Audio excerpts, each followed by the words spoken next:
What's up, everyone? Welcome back to CNC Auto Works. Hope everyone's having a great day. If you joined us last time where we unboxed this JEGS welder here, we kind of set it up and did a little review of it. Was pretty impressed. We wound up buying that welder so we can do a bunch of work on the 69 we have sitting here. There's one more piece to that puzzle that I talked about in that video, and that's actually the plasma cutter. We're going to need that plasma cutter to cut the floor pans out of this car. It wasn't quite as rust free as we thought it was.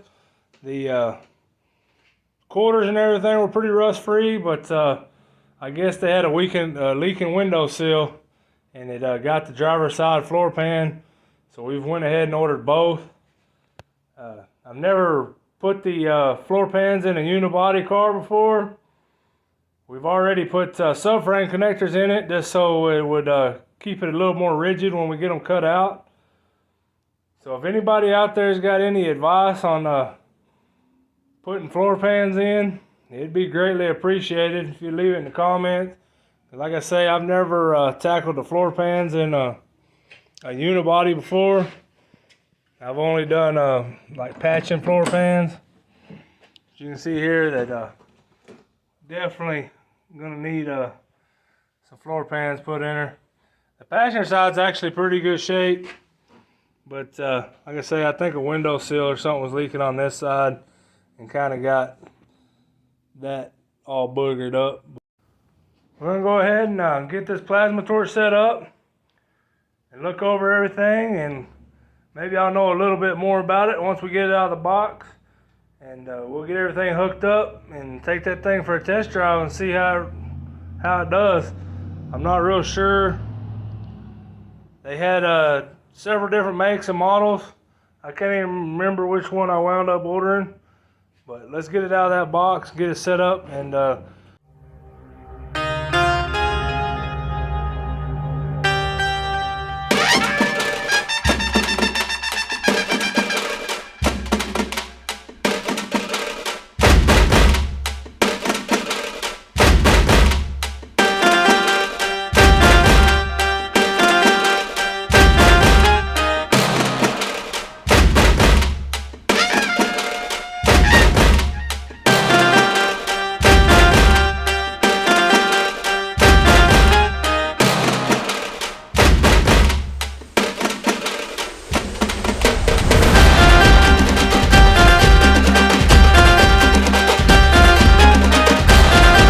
kind of set up.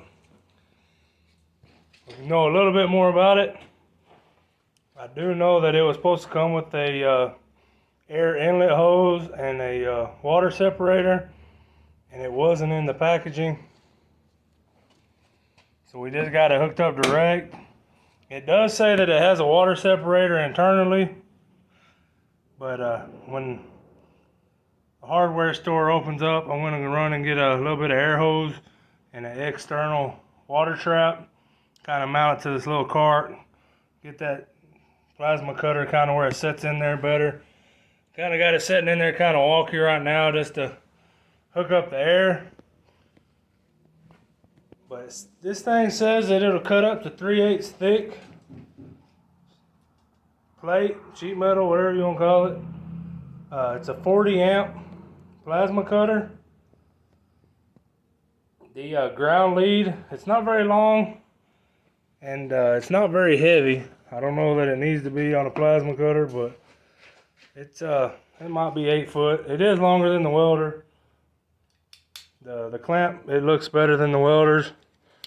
I wish this welder would have had this style clamp on it, but the actual plasma cutter lead, it's a lot better. It's a lot longer. The extension cord is a lot, it's pretty long. It's about an 8 foot cord too that comes off of the plasma cutter. But the plasma cutter lead itself, it's pretty long. It's probably, I don't know, 10, 12 foot. I mean, I'd say it's pretty long. Came with some extra tips and little porcelain piece or whatever, the cups, whatever they call them. Came with an extra set. Probably gonna have to order a little bit more. We did turn this thing on a while ago. It does seem pretty quiet. It don't seem like it's real loud. It's no louder than the welder or anything. But we're gonna set this thing up inside this car and see if we can't torch out some of that floor pan, maybe the seat brackets, the seat pan on the bottom. See if we can get that torched out, see how that thing works. Maybe just cut some diodes and all this. While we were setting this up, the floor pans actually showed up for this car. I'm kind of nervous about getting into this, but I'm sure it'll be alright. We actually already got new seat pans, because this seat pan is rusted all the way across the front of the bottom. So we went ahead and grabbed them. It came with all the body plugs and everything also. So I'm going to get this thing hooked up and see if we can get some of this torched out of here. Doesn't work. It goes there. It says run the air pressure 60 to 70 pounds.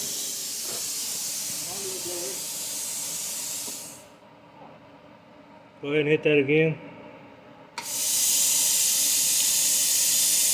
Probably need a little bit more. I about tore this knob off earlier because apparently I can't read, but it says pull out to adjust, and I just went to wrenching on it. We got this thing set at 25 amps. I'm gonna step in here inside the car and see what it'll do. Let's torch there on that floor pan too. Torch a little piece right here, I guess, since it's still metal.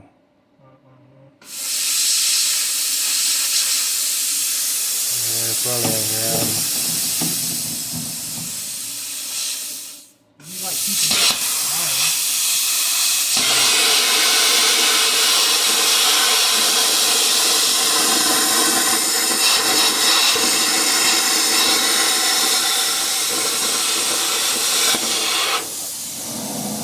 I would say it works alright. It looks like that went pretty good. It does.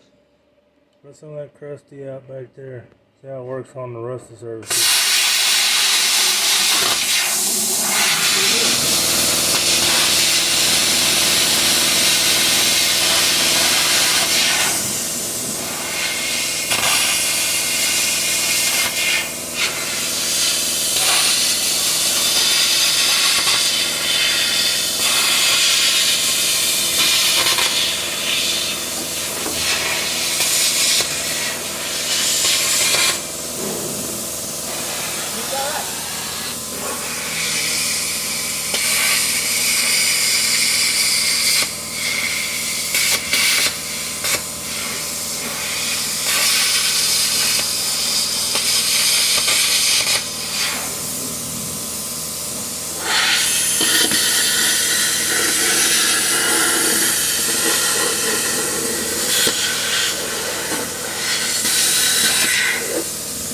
Drawing.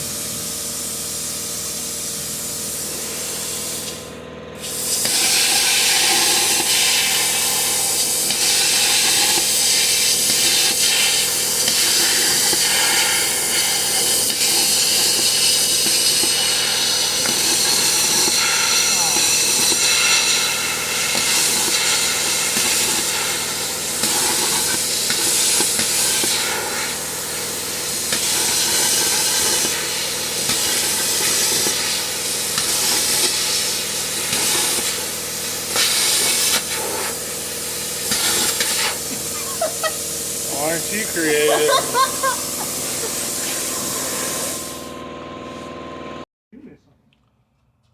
Yeah, you can see there, it works pretty good. Pretty clean cuts. Even try to get a little artistic. The rust didn't seem to bother it at all. Cut through the rust pretty good. We paid right at 250 bucks for that little plasma cutter. I don't know if I mentioned earlier, it's got the dual inverter set up. It can be 110 or 220. We was actually running it on 220 right there. I'd say that's a pretty good buy for 250 bucks. It does what it's supposed to.